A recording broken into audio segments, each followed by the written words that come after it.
ಓಂ ಶಾಂತಿ. ನೀವು ತಮ್ಮ ಸೌಭಾಗ್ಯವನ್ನು ರೂಪಿಸಿಕೊಳ್ಳಲು ತಂದೆಯ ಬಳಿ ಬಂದಿದ್ದೀರಿ. ಯಾರದ್ದು ಎಲ್ಲವನ್ನೂ ಈಶ್ವರನು ಸ್ವೀಕಾರ ಮಾಡುತ್ತಾರೆಯೋ ಆ ಮಕ್ಕಳದ್ದು ಪರಮ ಸೌಭಾಗ್ಯವಾಗಿದೆ.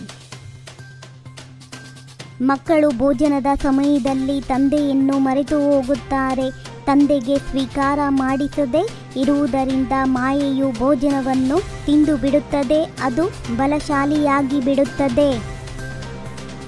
ಮಕ್ಕಳೇ, ನೆನಪಿನಲ್ಲಿ ಭೋಜನವನ್ನು ಸ್ವೀಕಾರ ಮಾಡಿ ನಿಮ್ಮೊಂದಿಗೆ ತಿನ್ನುವೆನೆಂದು ಪಕ್ಕಾ ಪ್ರತಿಜ್ಞೆ ಮಾಡಿ. ಯಾವಾಗ ನೆನಪು ಮಾಡುವಿರೋ ಆಗ ತಂದೆಯು ಪ್ರಸನ್ನರಾಗುವರು.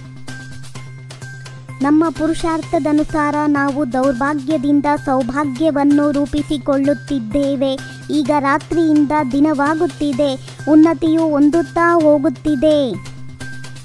ತಂದೆಯು ಗುಪ್ತವಾಗಿದ್ದಾರೆ ಮತ್ತು ಅವರ ಮಾತುಗಳು ಗುಪ್ತವಾಗಿದೆ. ನಾವು ತಂದೆಯಿಂದ ಸ್ವರ್ಗಕ್ಕಾಗಿ ಸೌಭಾಗ್ಯವನ್ನು ರೂಪಿಸಿಕೊಳ್ಳುತ್ತಿದ್ದೇವೆ.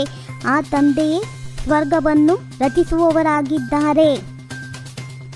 ಸೂರ್ಯವಂಶೀಯರಿಗೆ ಸೌಭಾಗ್ಯಶಾಲಿಗಳೆಂದು ಹೇಳಲಾಗುತ್ತದೆ. ಅವರೇ 16 ಕಲಾ ಸಂಪೂರ್ಣರಾಗಿದ್ದಾರೆ. ಸತ್ಯಯುಗದಲ್ಲಿ ಕರ್ಮಗಳು ಕುಟುಕುವುದಿಲ್ಲ. ಯಾರು ಪುರುಷಾರ್ಥ ಮಾಡುವರೋ ಅವರಿಗೆ ಲಾಭವಾಗುವುದು, ಮಾಡದೇ ಇರುವವರಿಗೆ ನಷ್ಟವಾಗುವುದು. ಇಡೀ ಪ್ರಪಂಚದವರು ಸ್ವರ್ಗದ ಮಾಲೀಕರಾಗುವುದಿಲ್ಲ. ಇದು ಸಹ ಲೆಕ್ಕಾಚಾರವಿದೆ. ನಮ್ಮದು ಬುದ್ಧಿಯೋಗದ ಮಾತಾಗಿದೆ. ಎಲ್ಲಿಂದ ಪಾತ್ರವನ್ನಭಿನಯಿಸಲು ಬಂದಿದ್ದೇವೆಯೋ ಪುನಃ ಅಲ್ಲಿಗೆ ಹೋಗಬೇಕಾಗಿದೆ.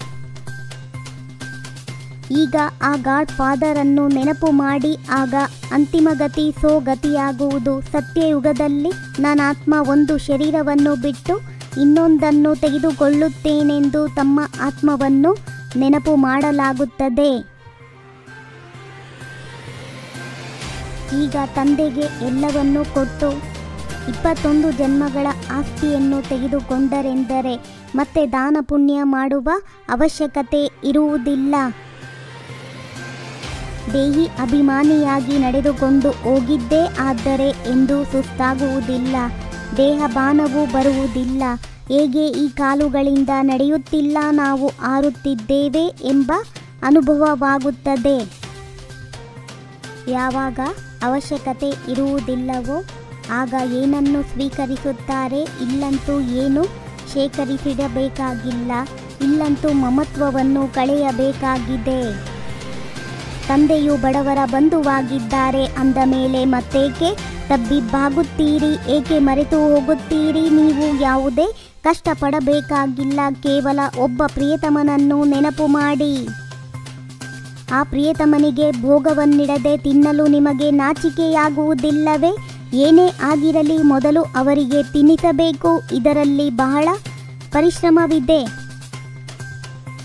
ನೆನಪು ಮಾಡುವುದರಿಂದ ಅವರು ಬಂದು ಬಿಡುತ್ತಾರೆ. ಎಲ್ಲವೂ ನಿಮ್ಮ ನೆನಪಿನ ಮೇಲೆ ಆಧಾರಿತವಾಗಿದೆ. ಇದಕ್ಕೆ ಯೋಗವೆಂದು ಹೇಳಲಾಗುತ್ತದೆ. ಯೋಗದಲ್ಲಿ ಪರಿಶ್ರಮವಿದೆ.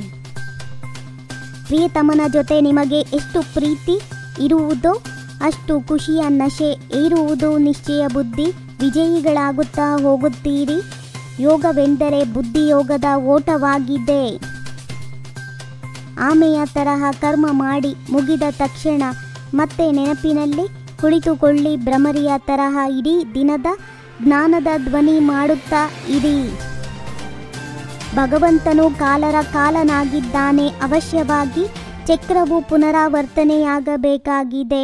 ಯಾವಾಗ ಅದ್ದಿನ ನನ್ನದು ನನ್ನದು ಎನ್ನುವುದರಿಂದ ಮುಕ್ತರಾಗುವಿರಿ ಆಗ ಅವ್ಯಕ್ತ ಸ್ಥಿತಿಯ ಅನುಭವ ಮಾಡಲು ಸಾಧ್ಯ. ಕರ್ಮ ಮತ್ತು ಸಂಬಂಧ ಎರಡರಲ್ಲಿಯೂ ಸ್ವಾರ್ಥ ಭಾವದಿಂದ ಮುಕ್ತರಾಗಿರುವಂತಹ ತಂದೆಯ ಸಮಾನ ಕರ್ಮಾತೀತ ಭವ. ನೀವು ಮಕ್ಕಳ ಸೇವೆಯಾಗಿದೆ ಎಲ್ಲರನ್ನೂ ಮುಕ್ತರನ್ನಾಗಿ ಮಾಡುವುದು. ಶ್ರೀಮತವನ್ನು ಬರೆದುಕೊಂಡು ಪುರುಷಾರ್ಥ ಮಾಡಬೇಕಾಗಿದೆ. ತಂದೆಯು ಯಾವ ಕರ್ಮವನ್ನು ಕಲಿಸಿದ್ದಾರೆಯೋ ಅದೇ ಮಾಡಬೇಕು. ವಿಚಾರ ಸಾಗರ ಮಂಥನ ಮಾಡಿ ಜ್ಞಾನದ ಅಂಶಗಳನ್ನು ತೆಗೆಯಬೇಕಾಗಿದೆ. ಯಾರು ಸರಳ ಚಿತ್ತ ಮತ್ತು ಸಹಜ ಸ್ವಭಾವವುಳ್ಳವರಾಗಿದ್ದಾರೆ ಅವರೇ ಸಹಜ ಯೋಗಿ ಭೋಲಾನಾಥನಿಗೆ ಪ್ರಿಯರಾಗಿದ್ದಾರೆ. ಓಂ ಶಾಂತಿ. 21 ಜನ್ಮಗಳಿಗೆ 21 ಪರಮಾತ್ಮನ ಮಹಾವಾಕ್ಯವನ್ನು ಆಲಿಸಿ.